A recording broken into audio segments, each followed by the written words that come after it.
yung pandaraya sa timbang, pagkaltas ng resikada, yung pagkaltas yung mababang presyo ng kopra, at siyempre yung mababang sahod ng mga magagawang bukid sa nyugan, at gayon din yung issue ng tukulibi. Hanggang ngayon pinagkaitan sa kanilang pera kinuha sa aking magulang, sa tatay ko. Hanggang ngayon hindi kami nakinabang. Namatay na pati yung tatay ko, hindi nakakuha ng insurance benefit. Pero meron kaming resibo. Ang tukulibi pa ay kuryento ng mga burokrata kapitalista at malaking may lupa sa panahon ng batas militar. Ginamit ang kapangyarihan ng mga burokrata kapitalista at Panginoong may lupa para magpalaki ng kanilang mga kapital. Dararoon po, ang hindi na kami kumakain dahil kami po ay naghihirap sa lupa ng mayaman, sa lugar ng mayaman. Talaga pong ganun na, natin ang paglaban sapagkat gusto na natin ang ating mga ino po ay magkaroon naman po na mamano sa atin yung pag-alo ng kaunti, makapagpaalam at hindi po yung lagi na lahat tanong niluloko.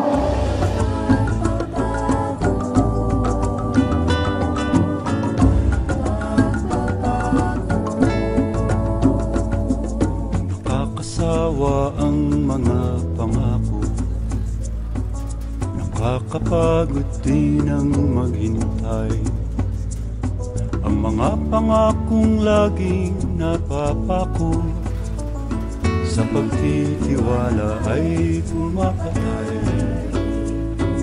Nakakapagod din ang umasa, lalo't ang bituka ay walang laman. Napakailap sa mahirap ang hustisya. Tukulibi po! Ibalik sa magsasaka! Kaalaman ninyong lahat mga kasama, lumalawag at dumarami ang mga magbubukid sa nyugan na nag-remember sa place!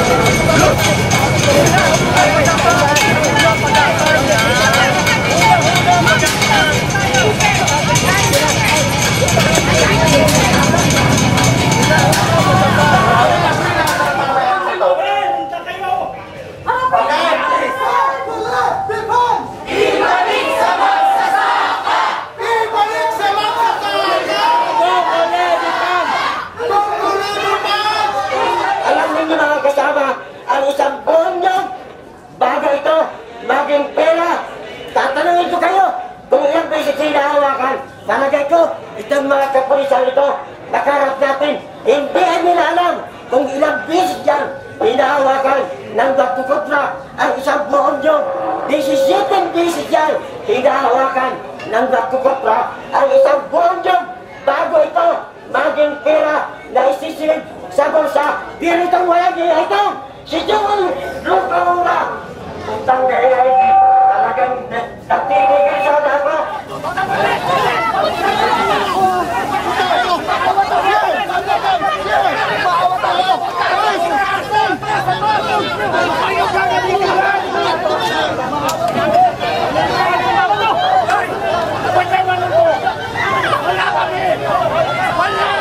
Yung grupo ni Colonel Sanchez ang naglabas ng M16.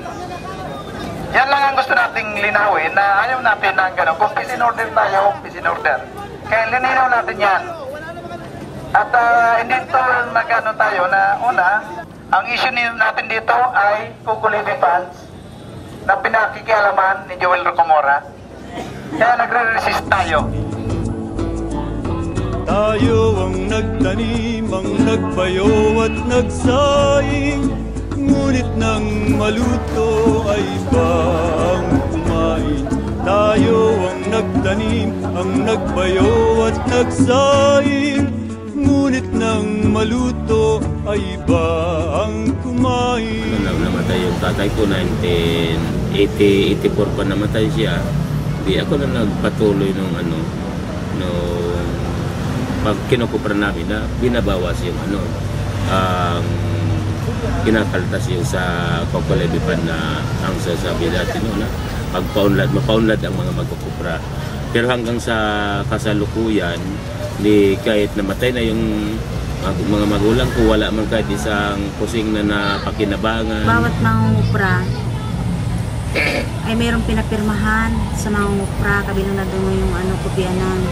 Ang pangako nga ay ipamamahagi na daw yung pera na galing daw sa kukubid niyan.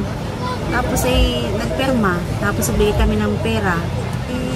Kala namin, siyempre, sabi, totoo daw nga ibibigay na, makaklaim na nga yan. Ay hanggang sa ngayon, wala naman. Dati, nung panahon na yan, ang pinakamataas na presyo ng kupra, 5 piso yung panahon ni Marcos. Pag binawasan ng piso bawat kilo, di 4 na piso na lang matitira. Hahatiin niya sa dalawa sa may-ari, isa sa magkukupra, di gasino ang makukuha ng magkukupra. Di lalo na sa panahon ngayon na ang kupra mas lalong bumagsak yung presyo dahil wala talagang sa aming case study kan sa Magnunyog, halos nakikita lang sa arawang kita ng Magnunyog para kupra, 9 pesos lang natitira ang arawan niyang natitira. Nagpapakupras ako, tapos wala rin sa akin na titira dahil sa alam mo na umaano pa ako sa may Panginoon may luta. Kasi dito ko makuha ang kukulay de panis dahil yan ang aking inanahan ng asawa ko.